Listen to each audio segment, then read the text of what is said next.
নতুন আমি স্বাগতম জনাইছোঁ। আজি যিহেতু ছানডে তো তেনেকৈ এটা কণ্টেণ্টো নাই, মইতো অকণমান ৰেচিপিৰ ওপৰতে দিওঁ।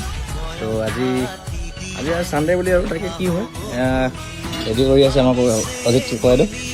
আজি এয়া চব আজি কচু, জলকীয়া, ৰচুন, আলু লগত কণবিলাহী আৰু চানাডাল, এয়া মাছ। তো আজি এখনেই হ'ব। তো ব'লক কেনেকৈ বনাওঁ আমি ভিডিঅ'টো। যদি গৰম কৰি ল'ব মাছখিনি এনেকৈ ফ্ৰাই কৰি ল'ব।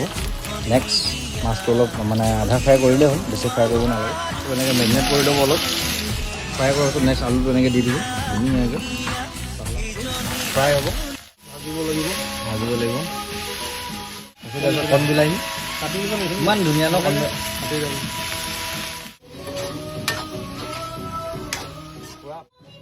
মাছটো দেৰিকৈ দি দিম। এতিয়া কচু উইথ মাছ নেকি? বৰিয়লা মাছ, বৰিয়লা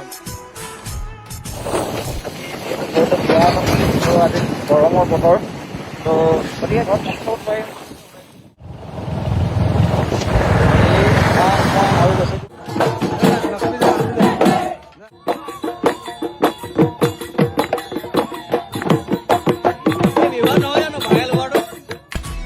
বাই বাই, নেক্সট ভিডিঅ' পুনৰ লগ পাম। কেনেকুৱা পালে জনাব।